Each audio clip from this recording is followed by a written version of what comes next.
Welcome to Winterviews, Series 2, Episode 5. I am your host, Catherine Silva, Cat for short, and this evening we have the impeccable Robert P. Ottone joining us to talk about familial horror. How are you, Rob? I'm doing well. Thank you for having me. I am very excited. I'm so excited. Also, just because I haven't seen you in a while, so this is very nice. And you have a very fabulous hat on. I see. Thank you. Yes, I got it because it looked like the cover of my second collection.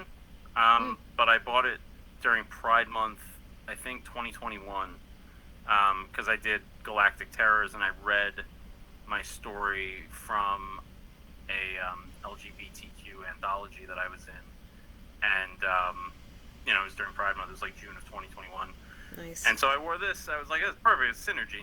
So Nice. It's very cool. this is the first of many hats tonight. Okay. Thank you. Well, let me know if you need sufficient time to don the hat and sort of let its aura waft over you. Um, Fair enough. so for starters, how about you introduce yourself to our audience? Just sort of a brief who you are, what you've written. Yeah. Sure. Yeah, so I'm Robert P. Ottone, and I've written a couple collections of short fiction. The first one is People, which is currently in the process of getting a facelift from an exciting cover artist named Mike Tyree. And I wrote a second collection called Her Infernal Name and Other Nightmares, which got some attention from some cool people. Ellen Datlow made it an honorable mention in the year's Best Horror Volume 13, so that was really cool. And John Langan included it on his list, his year-end wrap-up for Locust, which was really Nice. exciting because he's my hero. Writing hero. He's like one of my writing heroes. I have a couple books out with Raventail. One of them is The Triangle, which is a young adult novel. It's a cosmic horror, sort of coming of age cosmic horror novel with a neurodiverse lead. And I'm very happy that that is on the preliminary ballot for the Bram Yep. Stoker Awards. And thank you. I'm excited as heck because I'm actually going to StokerCon this year. That's So awesome. I'm excited. Everything. And I've had a couple nonfiction pieces published. I had something come out with Interstellar Flight Press called "I'm Not What I Write" about a weird interaction I had with a guy who was trying to get me to do like an interview thing. Yeah. Very strange. That was a lot of fun to write, and the reception to that has been pretty nice. Some nonfiction published in Weird House magazine, and that article is actually on the preliminary ballot as well for short nonfiction. All about one of our favorite video game franchises, Yes. Silent Hill, Yes, indeed. which I could talk about all day long. Well, I have a question about it later, so we'll get there. Sweet. Yeah. Yeah. But yeah, I also have a novel out called Nocturnal Creatures about Bigfoot in upstate New York. And I have a book coming out in April called The Vile Thing We Created, which is very much one author who blurbed it told me that they felt like there was a lot of me in there after I kind of said that I didn't think that there was a lot of me in there. So it's kind of interesting to see that like a lot of myself went into that without me really knowing Mm-hmm. that a lot of me went into it. So hopefully people like it. If they don't, it's, I kind of threw a lot of my own fears into that about parenthood and stuff like that. My wife and I are child free, so I put a lot of like how I feel about the possibility of parenthood in there, and how much it terrifies me, and how much I don't think I would ever be ready for it. Mm-hmm. So hopefully people like it. I've heard from some people that they do like it, so that's nice. It's nice to hear that, but they could be lying. Well, speaking as somebody who has read some of it and I would also say I'm on par with that, you know, feeling very much like a person that would not be chooses not to be a parent, I will say. Yeah. So I understand that outlook, and Yeah. get Yeah. that. And I do, so far, I have felt like there's a bit of you in the story, but I also haven't gotten that far into it yet. So I will add that to the mix. But otherwise, very on topic, we are going to be discussing family horror, which I will admit brought up one of the most diverse Google searches that I have done for one of these interviews, because it put everything from like Hotel Transylvania to House of a Thousand Corpses came up in the search for family horror, because it's trying to show you like stuff to watch, like horror to watch with your family versus actual horrific families. Hmm.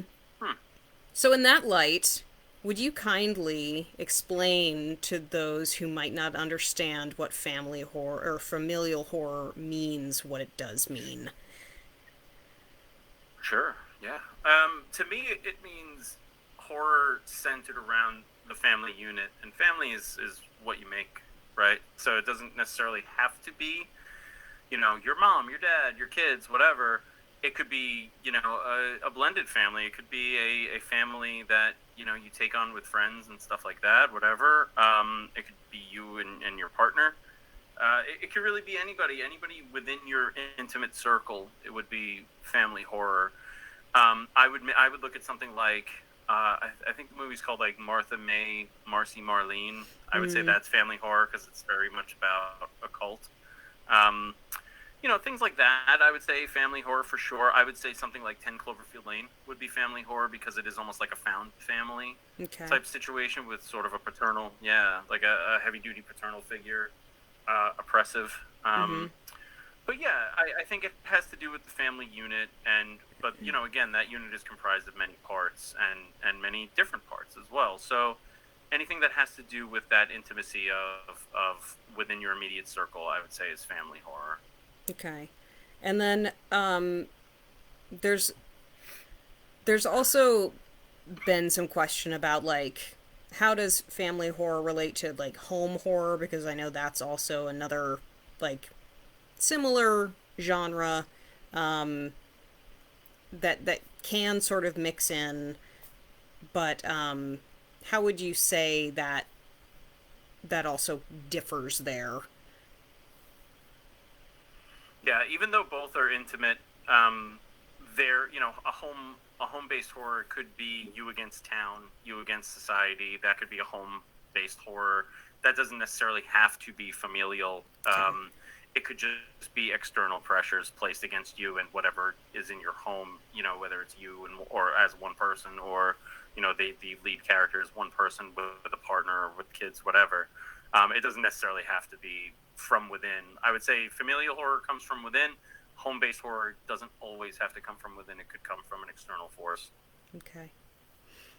Um, when you are writing about, well, first of all, what is it about familial horror that kind of draws you to want to write about it? When you think about the people who pose the greatest threat to you, it's the people who are closest to you. So it could be, again, your partner, it could be your kids, could be whatever. When you look at something like, we need to talk about Kevin. The greatest threat in that is literally her son, Mm-hmm. and he destroys everything. He destroys her entire life, his mom's entire life, and there's nothing more intimate than that. There's nothing more intimate than having somebody so close, someone that you trust, completely destroy everything around you or destroy you as a person. They always say, I do a lot of the true crime stuff. You came to one of my true crime lectures, Mm-hmm. like, you know, they always say like start with a husband, because it 9 times out of 10, if a woman ends up dead, it's their partner, and it's that's like the ultimate familial horror that always comes from within. Mm-hmm. So, I think that's a big part of it. Mm-hmm. And there's no greater threat. yeah, I mean it's certainly the scariest thought is that somebody that you trust um, and live with in most cases is the person that causes your downfall. Um, and is that why you like to write about it, or is it is there is there something that has kind of like sparked an interest in wanting to write about that, or This so with the vile thing we created, I had a lot of tension in my family at the time I was writing it. There was a lot of stuff going on. My dad had passed away a couple of years before, and we were still kind of dealing with the fallout of that. mm-hmm. And a lot of that was putting pressure on me. There was pressure on my mother, my sister, my brother. My wife was in the mix at the time. We weren't married yet, but she was in play, so there was pressure on her as well. And I think just feeling all of those pressures really got my creative juices flowing and really had me focusing on like the idea of a story from within, a family unit being kind of pulled apart by something that was going on that nobody had any kind of control over, Mm-hmm. but it was the result of one decision, and a decision made for good reasons, for all the right reasons, all the right decisions, but it just turned out to not work for anybody. Mm-hmm. That's really where it kind of came from, Okay. which is another reason it might be difficult for my mom to read, because there's Yeah. a lot of there's a lot of like she'll pick up on what I'm getting at, what I'm throwing down, I think, with this one for sure. Yeah. Oh, here we go. Hat change. Oh, we're going Gilligan's Island here. Yeah, I'm the captain now. All right. Commodore. Oh God, you just like totally my train of thought derailed I threw hard. you off. You did. Good. Good. Oh, we've got some people watching. Proctor's here. Yay. My friend Chris is here. Jason is still here. How fabulous. That's so nice. I'm so glad. Hello, everybody. That's nice. I keep checking just to see. They saw my hat change. That's gonna bring more people in. God, I hope so. So in terms of the different kinds of family horror, there is definitely that trope of like the actual dysfunctional horror family in horror movies that's just like absolutely terrifying, and you see it in things like House of a Thousand Corpses and Texas Chainsaw Massacre. Resident Evil 7 is a good one.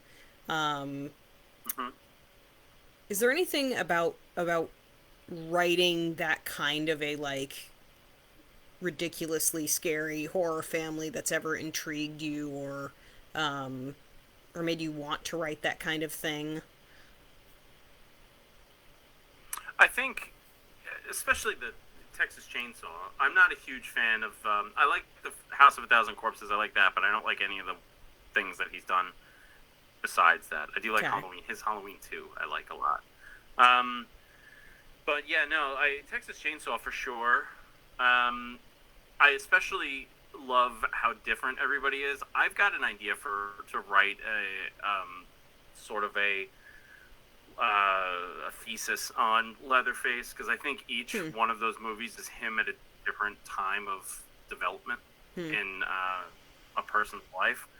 And if you look at the original Texas Chainsaw, there's very clearly defined roles of that family as well, which I think is particularly exciting. I think that's really what would excite me the most about writing something like that. Yeah. Because I love The Hitchhiker, Like I quote The Hitchhiker just about every day. And it's usually like I'll be cutting something and I'll be like, I got this knife. Like I'll do something like that. Or like it's a good picture. I just love him. He's so ridiculous. And I guess that goes along with like the idea of like why I love Chop Top so much in the second one also, because he's so ridiculous. I like how ridiculous. Texas Chainsaw 2 is my favorite. So if I was to write something that's a family of colorful characters like in Texas Chainsaw, it would be more like Texas Chainsaw 2. Okay. And it would be I would want it to be very over the top in the way that Texas Chainsaw 2 is. Yeah. Because I quote Texas Chainsaw 2, that's probably my most quoted horror movie out of all horror movies. Wow. Chainsaw 2. Just like everything Dennis Hopper says in that movie is gold. The part where when he sees the meat coming out of the wall and he's like, "This is the devil's playground." It just kills me. Like I usually rewind it and watch it a couple times because Oh my God. I'm laughing too much. It's just so ridiculous. Texas Chainsaw, the first one, is actually the first time I ever watched a horror movie and then immediately rewound it and watched it again because I had it on VHS when I was a kid. And I was like, I can't believe what I just saw. Like, that's so crazy. I was happy to see that it's on the new Shudder scariest movies of all time thing or whatever. I was glad that that was number one and not like a modern thing because I was like, all right, if they're gonna change up, what it should, because the answer is The Exorcist. But if they're gonna change it up and make it Texas Chainsaw, I can live with that. Sadly, I do not have Shudder anymore. I used to have it, and I definitely have been thinking about getting it again. But speaking of modern horror and I would think this probably does fit into family or familial horror, but have you watched Skinamarink yet? No, I could not be less interested. Gotcha. Okay. I've not heard good things about it. I know everybody's going crazy about it, but I'm not interested at all. Okay. It looks boring. Gotcha. I know Todd was not a fan. Okay. I talked about it. All right. But I think it's cool that Shudder like rolls the dice on movies in that way. That's really exciting. I do think since their big layoff that the quality of Shudder's stuff has gone down considerably. Okay. I know that was only like 2 months ago, but yeah, I haven't been that excited by anything on Shudder in the past couple months, which sucks because I love that service. I do think that they're like the second best streaming service after Hulu. Mm-hmm. But yeah, doesn't interest me. I'd be excited to see what that guy does next. Yeah. Which like I'm excited by talking about like Shudder exclusives and like the idea of family and stuff like that, right? Mm-hmm. The Boogeyman movie coming out is from the guy who made Host. So like that's an interesting trajectory for that guy, and I would make the case that Host is very much a familial horror movie, in that these women and their friends and stuff, they're so intimate with each other, like they are family in many ways, and they were communicating in ways that we all were at that time. Mm-hmm. And really like what strengthens bonds closer than something horrifying like a global pandemic, Yeah. So like the people that we spend time with, FaceTime with online or whatever, they become family too. Yeah. And I would make the case that Host is very much a familial horror movie, and again, it's an example of familial horror where the terror and the destruction definitely comes from within in that case. I haven't seen much about that one, so I'll have to put that on my list. I did watch the trailer for Boogeyman, and I definitely had my hand over my face half the time and was peeking through my fingers. So I'm scared, but also excited. Yeah, I'll see it. I like that director a lot. I did not like Dashcam because I could not stand the lead in that, but I'll see The Boogeyman. I still need to see Knock at the Cabin. Like, I haven't seen it you yet know, I either. went from, I'm going to rent out a theater. You know, I Yeah. went from, like, being excited to rent out a theater and hosting a bunch of horror writers to, oh, like, you're not putting my dude's name on the poster. Like, Yeah. so, Yeah. I don't know. Um, yeah, that's one that I had really wanted to see last week, and again, just scheduling has been kind of crazy, but it's on the docket for this weekend. I think that also counts as a family horror. It's definitely, Yeah, 100%. around a family unit that's at this cabin. So, if anybody has Yeah, not watched or read, you should. yeah. I definitely that's a familial horror, and in many ways it's probably the most tragic kind of familial horror. It's the it's deals with things that no parent should ever have to deal with. Um, there's a comment from Brad about Paul's name being in the opening credits of the movie. So I guess they did at least do a good amount of crediting for Paul, which is really important. Yeah. Oh, Jesus.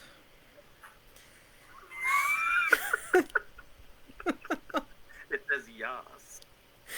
Oh, I see. Yeah.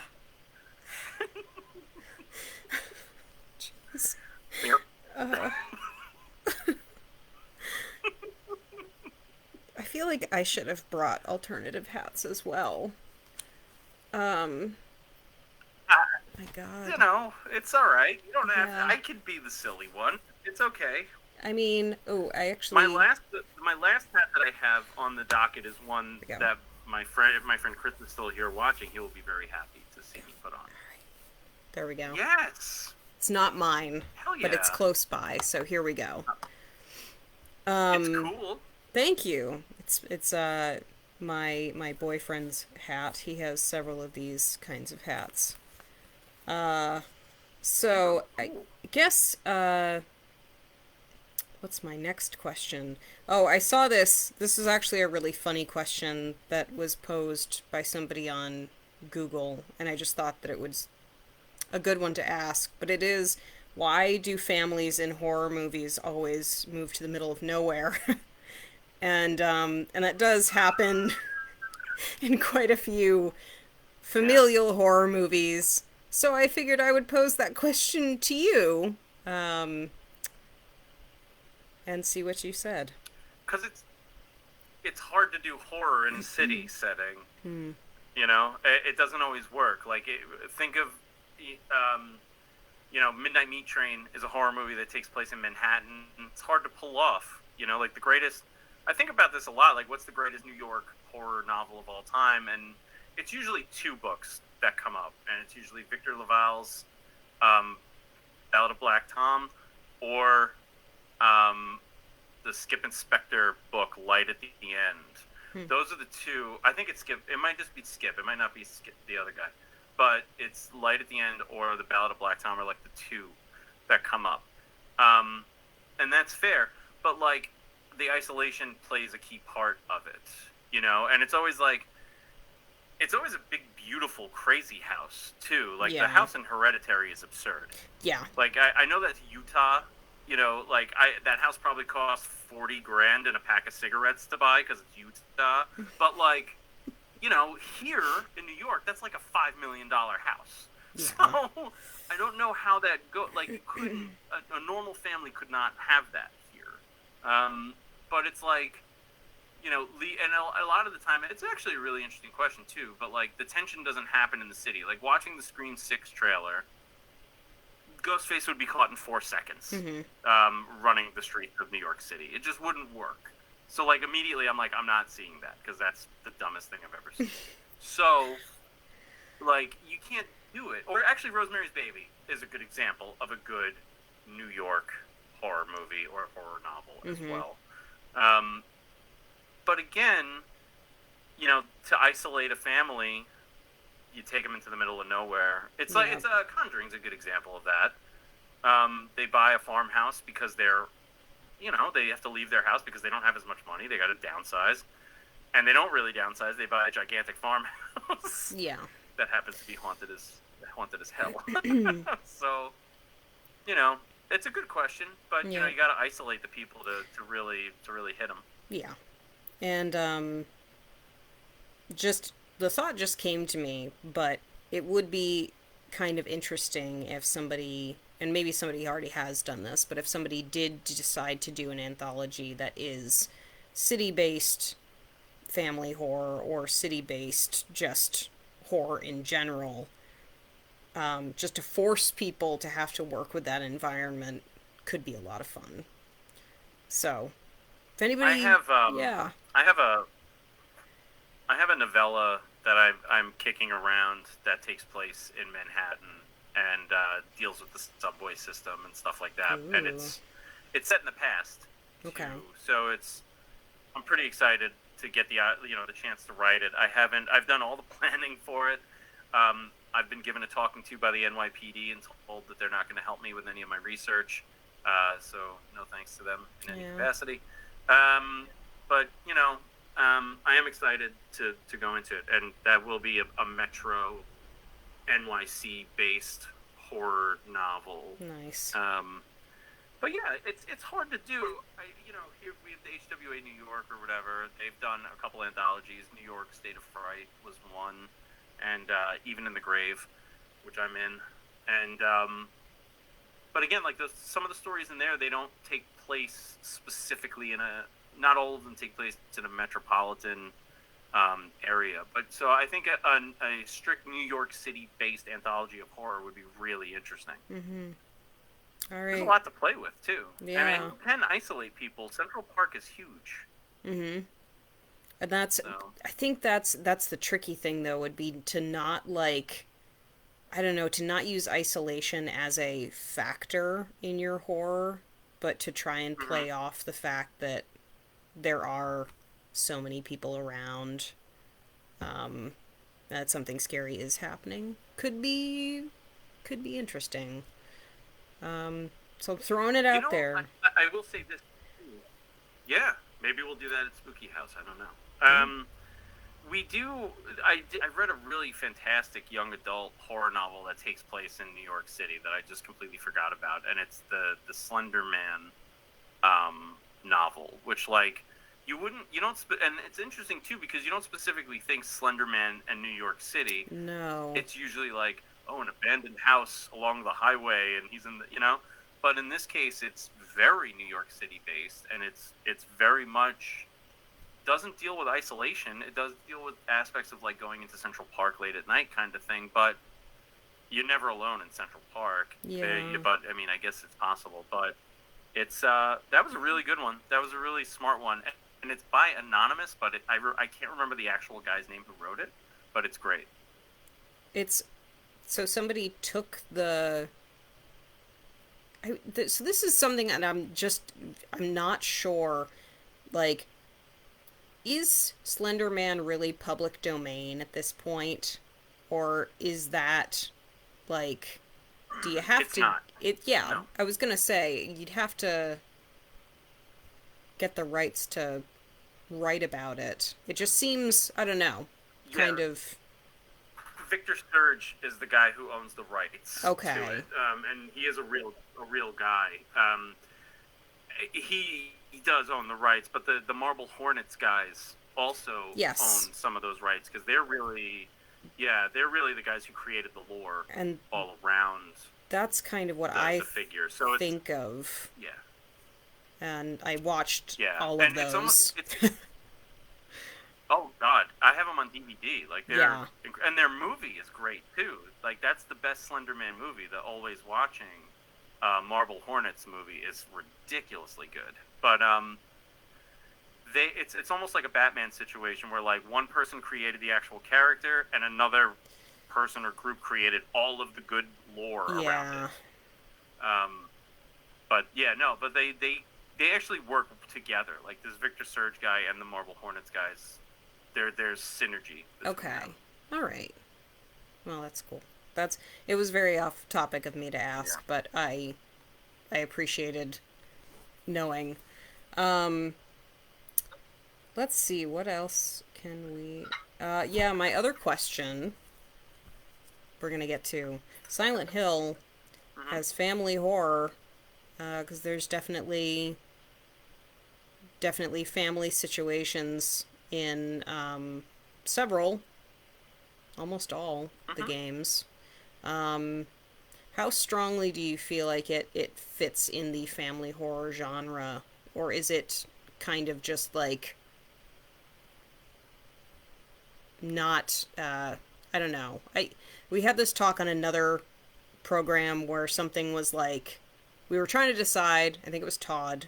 We were trying to decide if Silent Hill was also small town horror or not, and and he said that you would say it was, and but he wasn't sure if it really counted, and and so that's kind of where we were like, is it just more like, does it solidly fit in the category of family horror, or is it just kind of like it's got pieces of family horror in it and it's mostly supernatural horror? Hmm. I think I think it fits into a lot of boxes. I think it fits into small town. I think it fits into family. I think it fits into psychological, supernatural. It fits into all of those things because I I like the interpretation that the town reacts to who's in it. Mm-hmm. Like that's what I like about Silent Hill. That's what I think is most interesting.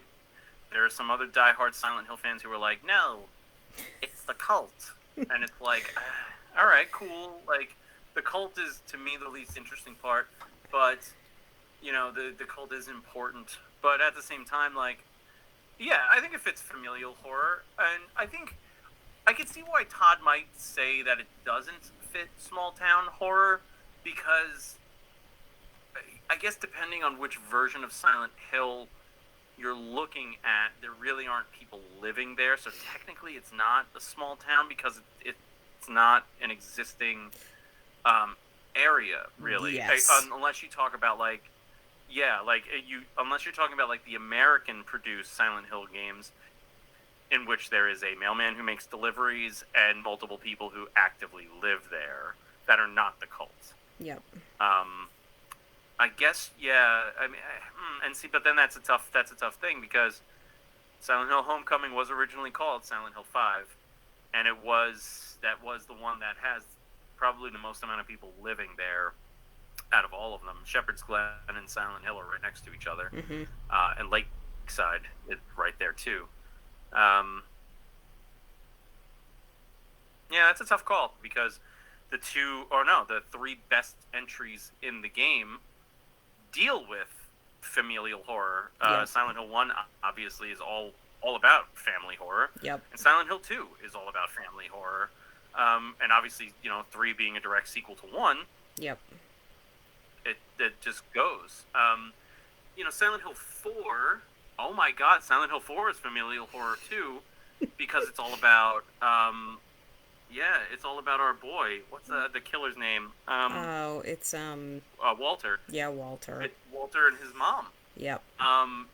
If the concept of the apartment is the manifestation of his mom, and the way Silent Hill warps itself is meant to be parts of her, aspects of her, then yeah, that's very much familial horror. Yeah. And even the comic book, I think the Grinning Man comic book is familial horror also. Yeah, but it ticks all the boxes, really. Yeah. It ticks the box of whatever you want it to be. It just doesn't tick the boxes of like action horror. Yeah. Unless it's one of the comic books specifically. There's one that's just god awful, and it's like bang, bang, bang, bang, bang. Like it's just nuts. That one I don't like, but and there's also like a fan film that has James teaming up with Heather, and they're just like shoot 'em up, bang, bang type. Oh no. awful.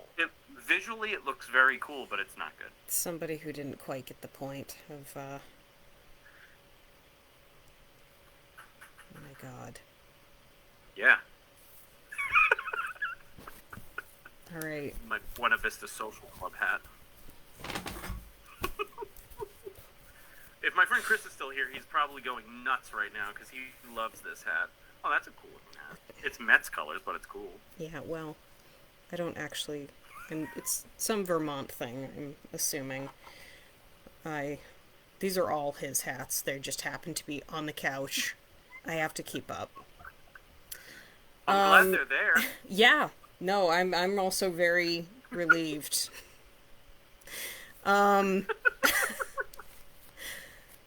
So, what else? There, I guess the other thing, just the reasons why familial horror kind of hits home with a lot of people is because they have family trauma to deal with, and I know for me that's a genre that I like. I'm almost a little scared to write, and I think it's because it's just like it does get very personal, it does get very deep, and so I am very like proud of you and the fact that you have written something that is that sort of deals with those feelings, and the the vile thing that we created is going to be a really awesome book when it comes out. For those who are in the chat, who is publishing it, and do we have an expected date of, or even a like frame of when it might come out? Yeah, it's being published by Hydra Publications, which is a publisher out of Kentucky, and they put out the Writer's Workshop of Horror book, which won the Stoker a couple years ago, and they've been great to work with. I just saw the cover yesterday. I can't release it yet because it's not totally done, but I'm very happy with it. A couple people have seen it. They like it, so that makes me happy.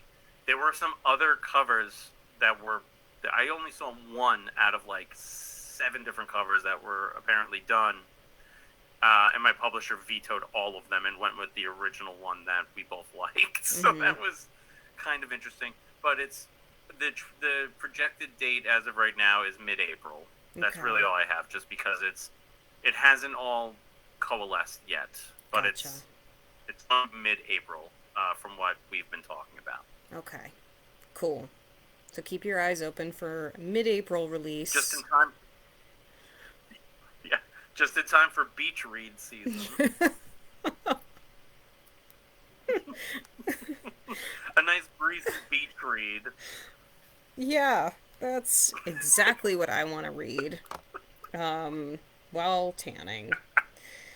Brad has a question in the chat. He's asking, do you have a favorite and least favorite familial horror trope? Favorite familial horror trope.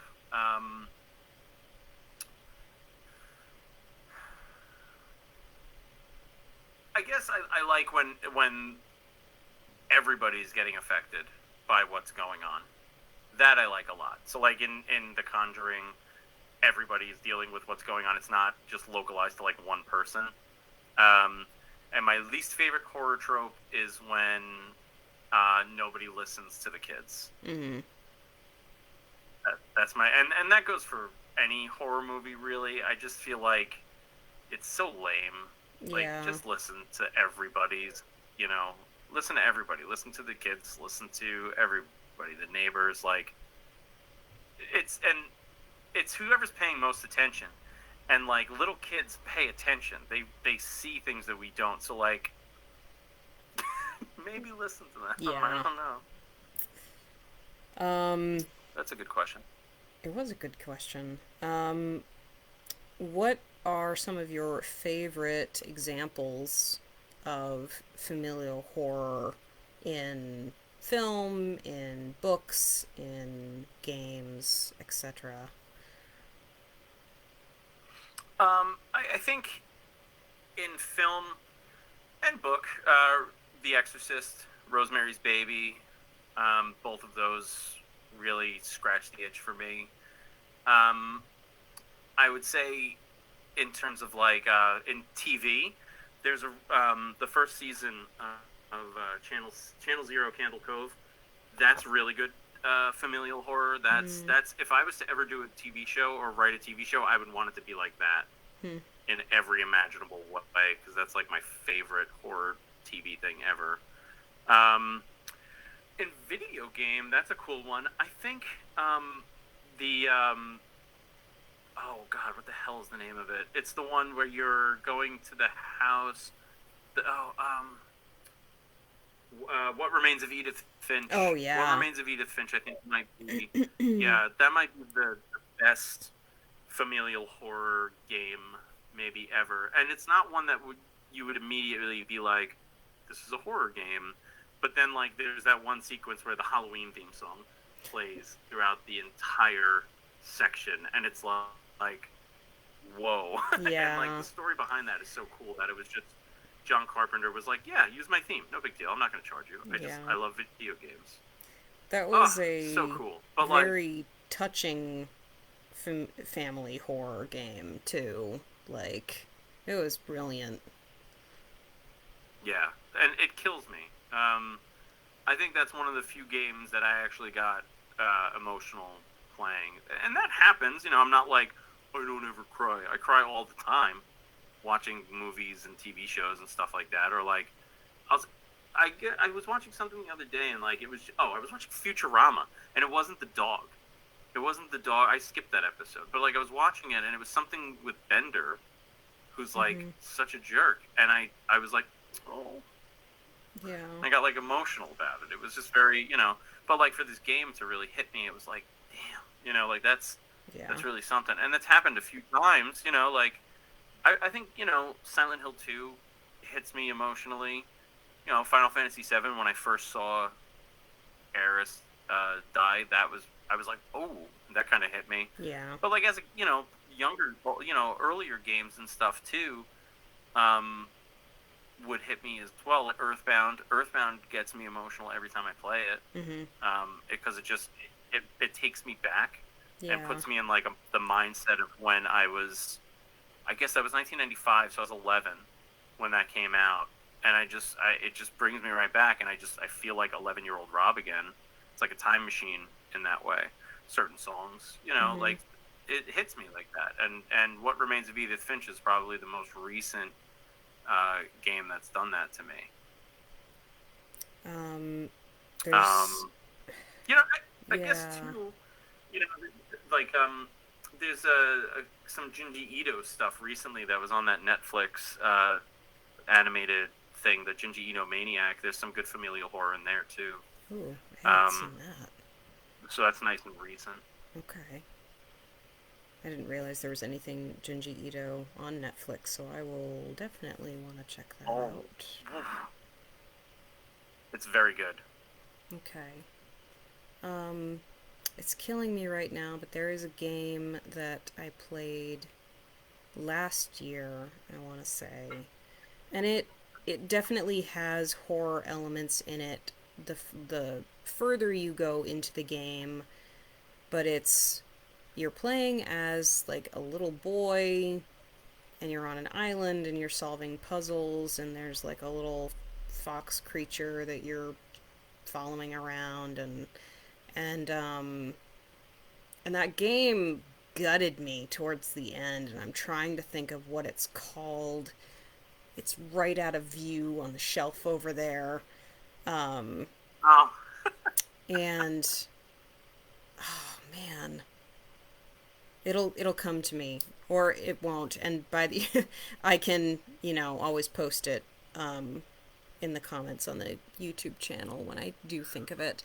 But yes, there are definitely some good games out there in the family horror genre that are really get you. I would say Fable 2 is a Yep. good family horror game. Also, the horror is not like in your face, but it can be based on your choices, and that game gets very dark very quickly. Yeah, I remember and I wasn't making like cool edgelord type choices or anything. I was just making choices that I thought made the most sense for the character. Mm-hmm. And all of a sudden, everyone was like, "No, you did the wrong thing. Like you just condemned millions of people to death." And I'm like, "That's not my problem. That's not my mission. I wasn't here to save everybody." You know, it's interesting when you have a game that could do something like that.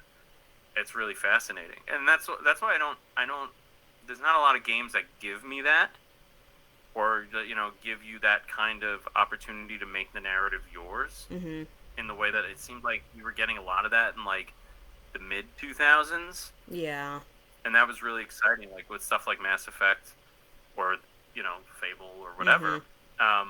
We're just not getting that anymore. We're not it's just, or it doesn't feel like that anyway. Yeah. Well, it's really funny that you brought up both of those because those are both games that my boyfriend has suggested that I need to play very recently, and he has all the Fable games and has been replaying one of them, and so yeah, that's definitely on the docket to play soon. Fable and Mass Effect. I guess my next question is going to be, do you have a favorite like subgenre of horror that you like paired with familial horror? Yeah, small town. I like to see those two go together really well. Yeah. The thing that I'm writing right now for Weird House is it's both of those things. It's small town and it's familial. It combines the two of them, and I really like that space. I just watched Jugface, which I rewatched it after having seen it when it first came out, and I was really kind of like reinvigorated by it to tell a story that was both family horror but also small town or small community horror.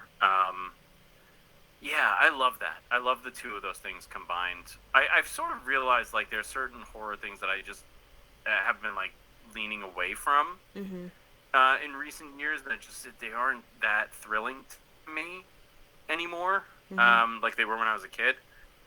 And I like these like more intimate kind of stories or these more focused kind of things. And yeah, family and small town go really well together. Yeah. It's like chocolate and peanut butter, like Mr. King says.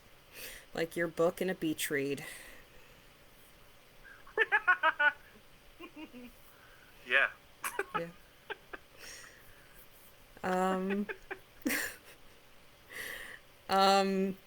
Well, that was my last question for the evening, and we are right about there. Does anybody else in the chat have any other questions for Rob? Yeah, ask me questions. You can ask him questions about his hats or. I see Brad wrote Kentucky. You say? Yeah. I got a bone to pick with him. I was in Kentucky last summer. This guy did not come and see me. No, not for nothing. I'm from New York, dude. Like, come and see me when I'm in your state. That's all I'm saying. Like, come on. I don't make it down there all the time. All right. So. Oh, shade. I know he lives far. He lives far from Louisville. So if you're ever in New York, if you do not say hi to Rob, he will take it personally. and he will hold on to Yeah. that for years. Yes. I hold a grudge. I'm Italian. Okay. So I don't know. I like to, if I go somewhere, if I go to Maine, which I would love to, I'm gonna come and see you. Like, Oh, I would like to see people that I know in different places. yeah. So, I mean, I think Brad actually has a really good point. Uh, What did he say? he I didn't see. I said don't have it it open. it was my wife's birthday. I had to make choices. I think that's it's a pretty good That's an every year choice. thing. I'm a once in a lifetime thing, baby. Bring the wife. Wow. Wow. Yeah. It's no big deal. I hung out with Laurel and Jeff and Bridget. It's fine. It's fine. It's cool. And Lynn was there and Ellen. No big deal. Okay? It's fine. Well, that's I'm just going to drop all the names now. yeah, you are. Just keep this list in your head. Oh, if you make it back to Kentucky, we'll get together. There you go. See, there's Okay. compromise in your future. Good. I would love to make it back there. I might honestly be making it back there. I don't think it'll be this summer. But I'm not sure when specifically it'll be, but there's talk of me going back there. I had a blast when I was there. It's Louisville's a cool city. People were cool. All the food is fried.